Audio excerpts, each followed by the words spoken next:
All right, so you keeping up? Good?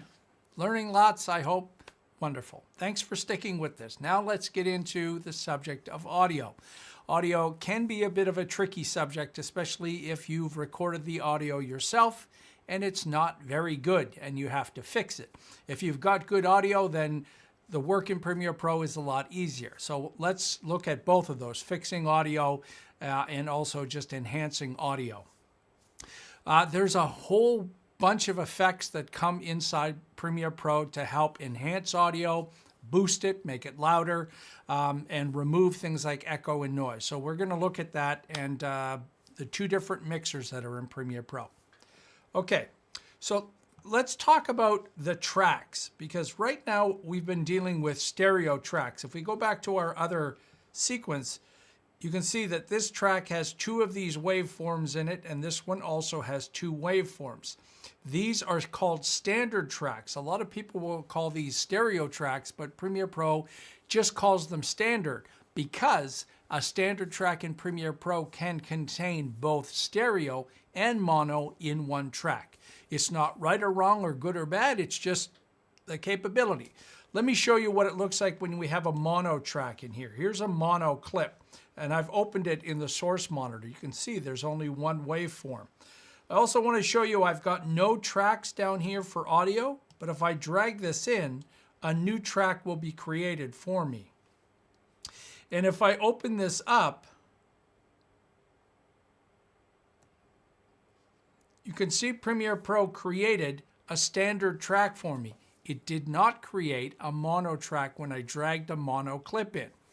And it'll play and it'll be in the middle. And this is another thing a lot of people don't understand is they hope that if they add a mono track, you can hear it in both ears. That's what mono is.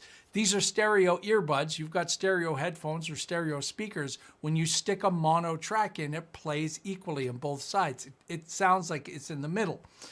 If you wanted to, I'm going to delete this track and I'll right click and choose add tracks. If I choose add track, it'll make another stereo or standard track. I'll choose add tracks. I want 0 video tracks. And I want to show you that you can add a 5.1 surround sound, adaptive, or mono. We're just going to add a mono and we'll add it after audio 1. Click OK. And you'll notice that it has this little speaker icon and a standard track doesn't. So if I drag this in here, this is now a mono clip playing in a mono track. The little speaker is a way for you to see whether you're using mono or standard tracks. To be honest, in Premiere Pro, I just let Premiere Pro make all the tracks for me. I don't have I don't have requirements for things like mono, but just to let you know, worlds like the broadcast world, there are a lot of workflows where they don't want anything but mono tracks in. But for a lot of new users, just let Premiere Pro create the right track. Next up is the idea of volume. And you'll see that our audio tracks have these lines. And if you mouse over, you'll see that the volume level is 0 dB. Over on the right, I'm just going to play this so you can see my this. phone more than a couple of times. It picked up by the microphone. So you'll see that it starts down here at the bottom and goes to 0. These are all minus numbers. So you don't count from 0 to 100 in Premiere Pro for audio. In fact, in most digital settings, audio is always calculated at the top being 0, because if you go past 0, then it will crackle and pop and distort, and you don't want that. You want it fairly loud, but not popping above that. So these lines are your volume controls. If you want something louder, you just drag that up or drag it down. Another way to do this is with the audio clip mixer. And you'll see that when I move this up and down, it's going to move that up and down. Now, the interesting thing about the audio clip mixer is it has to do with where the playhead is. So you can see this is audio 1, audio 1, A1. This is audio 2. I don't have a fader in here until the playhead is over top of it. Now I can do that. So you can either move the line or change the fader for per clip. But I want to tell you that that's a lot of work. The balancing of the audio can be done inside Premiere Pro fairly automatically. But if I was going to give you my suggestion, I use a separate program called Alex Audio Butler, and I have a whole tutorial on that. You literally drop it into the mixer and you let it do all its work. It uses artificial intelligence and it just makes the whole audio track, the balancing. It doesn't do things like remove noise or reverb, but it balances things perfectly. It's as if an audio engineer worked on your track. But we're not going to, I'll show you applying that in a second, but there's a lot of tools in Premiere Pro. So let me get rid of this mono track for now. And also go over to the window menu and show you the audio track mixer. So the audio track mixer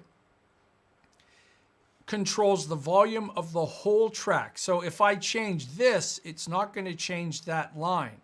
That's because you're looking at clip information. So each one of these clips has its own volume setting. The track itself is on top of that. So if I turn this all the way down and hit play, you won't hear anything. As I turn it up, protection, and it saved my phone more than a couple of times. So it's an easy way to overall adjust the whole track. I've got tutorials on automating that. So you could actually add automation so the faders are moving up and down. That's way beyond a beginner's course, but that's one of the options. Up at the top, you'll notice a pan knob too. So if I play this and we pan, it'll echo all over the place and it actually smears together. That's what you hear when you hear room tone. So that's the ability to pan from left to right. So you can place audio sources all over the stereo spectrum. It sounds pretty cool. Now below all of the tracks is another track, and that's the mix track. That's what this is here. It's the mix track. Up in the track mixer, you'll also see the same mix track. This controls everything, and you can see it goes above 0. I would recommend you never touch that volume. Instead, you work on the tracks themselves and leave that at 0 dB. Otherwise, you could end up with something being too quiet or too loud on the way out. It's just best to leave the mix track alone. So let's talk about working with effects. So listen to this clip. So to sum up this review, I love this phone case and I definitely recommend it. I love it because of the bulk that it gives my phone, and it's... So you can hear there's a hiss in there. And this one, audio echo all over the place and it actually smears together. That's what you hear when you... So that clip of me, I recorded using the microphone on my DSLR so you can hear it bouncing all over the room. So let's go have a look at the effects. The effects are in this line here. They might be hidden behind and you look for your little double arrows. And if we look into the effects, you'll see audio effects. So control that down and they're divided into categories. Amplitude and compression. So you've got things to amplify the sound. And then you'll notice some things that you might not be familiar with. A de-esser. What is a de-esser? Well, sometimes some people have, it's called sibilance. They have too much of a sizzle on their S, and this can remove that. It's very useful. There's compressors, delay and echo, bunch of filters, modulation, noise reduction, and restoration. Oh boy. Well, let's look at this one, denoise. And just like the other effects, with this clip selected, if I double click on this, watch what happens in the effects controls. It shows up in here. You don't really see much. You've got to click on this edit button. And now you'll see what it does. So let's just play that. So to sum up this review, I love this phone case and I definitely recommend it. I love it because of the bulk that it... So you'll hear the noise, the hiss is completely gone. It does affect the voice a little bit, but not enough that you would recognize this. In fact, on my show, I removed the hiss of my fan on my laptop, and there's a projector on the floor behind me projecting that image on the wall. There's a lot of fan noise, and I have a boom mic right above me. So I add that to my track mixer, actually. Let me play this, and I'll turn it on and off. So to sum up this review, I love this phone case and I definitely recommend it. I love it because of the bulk that it gives my phone, and it's actually... So it's very simple. You apply it and you can turn the amount up or down. Now I do want to give a shout out to a company called Sonos. This is actually their technology inside Premiere Pro. So if you want more advanced fine-tuned controls for working with audio, I'll have a link in the description to Sonos. Okay. So let's go listen to this guy, and let's stick the de-reverb on there. Same thing, I'll double click, edit. Audio echo all over the place, and it actually smears together. That's and there. If you click on this little presets, there's a couple of choices: heavy or light reverb. I'm going to choose heavy reverb reduction. That's what you hear when you hear room tone, and that's why it's so difficult to be able to fix that. And you've got a slider. I can turn this down. That because it's not a simple reflection.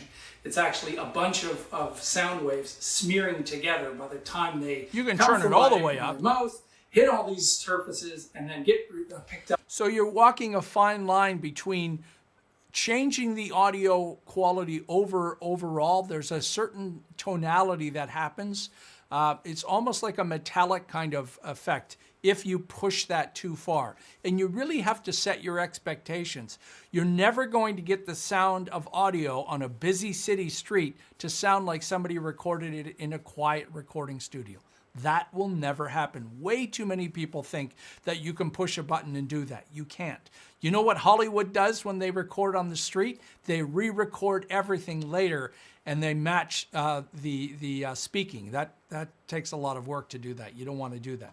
But this can really save you if you have been given a file that you have to fix, or maybe you recorded it poorly. You can fix it with things like de-reverb. Okay, so you can add all of these effects. So look at more of the effects. So you can add reverb. You can add other things in here like distortion. These are useful. Fill left with right and fill right with left. Remember I showed you the two waveforms? Sometimes for whatever reason you recorded on your camera, but the recording only put the voice or the dialogue or something in one side. You can use this to fill the other side. That's a useful one. And there's others for stereo imaging. You can expand the stereo. You can also shift the pitch. That is adding an effect to a clip. You can also add it to a track. So in the window menu, if we open up our audio track mixer, if you twirl this little thing down, it's easy to miss that. Twirl that down and then move over to the right, and you can see you've got a number of slots in here. Click in here. All of the same effects I just showed you are available as a track effect. So we could go to the noise reduction, denoise, double click on that, and let's choose light noise. It's actually a two-piece case, so there's more protection. So that's going to eliminate the noise on the whole track instead of one effect for each one of those tracks. The benefit to doing it in the track is you can change one effect instead of changing it over and over again. Because if you did apply this to, let's say, 50 different clips, you now have to change that in 50 different places. It's way easier to do that in the track mixer. And this is also where I would add Alex Audio Butler. So I have a whole tutorial on that where I would use it for voice. Double click on that. Tell it to use a constant source and natural. That's what you're hearing with my voice. You're hearing Sonos remove the noise, and then Alex Audio Butler Audio Butler balances all the audio compression levels automatically for me. I love it. It's fantastic. I also want to show you the workspace up at the top that Adobe gives you. And here it is. It's called Audio. And when you click on that, it opens up the audio workspace. And what you'll get is this new panel called the Essential Sound panel.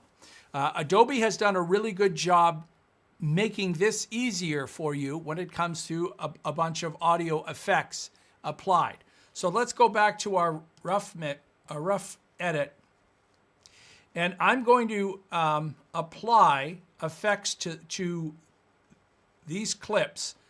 And I'm going to use the Essential Sound panels. So what the Essential Sound panel wants you to do first is to select a clip or clips and then tag it. So I showed you a tool before called the Track Select Forward. Remember, it's the A key that selects it. If you hold the Shift key down, it's going to select all of these audio clips for me. So tap the A key, hold Shift, and click. So now I've selected all of the audio clips for the interview. Now in the Essential Sound, I will choose whether this is dialogue, music, sound effects, or ambience, and I'll choose dialogue. And then pick a preset like balanced male voice and hit play. Into photography at a very early age and realize that the world is... And you'll notice here, reduce noise is a possibility. So I could click on reduce noise. It's quite the place to take photos and to explore. And if we open up repair by itself, there's reduce reverb too. So they've put them all on a slider. So this is Adobe's way of simplifying all of the effects. It is a good way to work.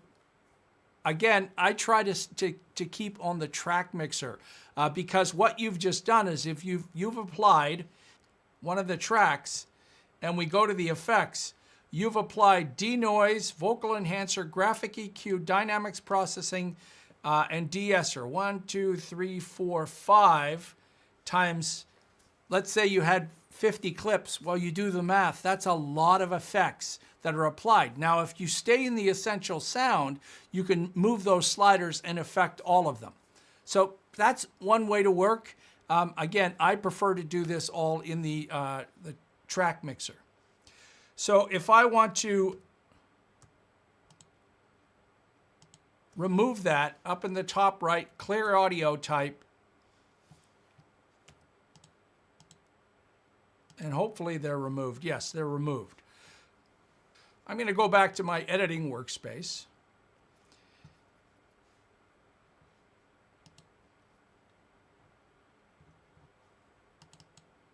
And open up images. Remember, this was our slideshow. Okay, the last thing I want to talk about quickly is voiceovers, recording your own voice directly into Premiere Pro. When you do that, you're going to want to use headphones or earbuds or something, because if you don't, the microphone will pick up the rest of the audio and it will create a problem. So the room needs to be quiet and you're only listening to your voice. So I've got earbuds in, I don't have my audio playing. So let's go look over here. You'll notice the little microphone icon.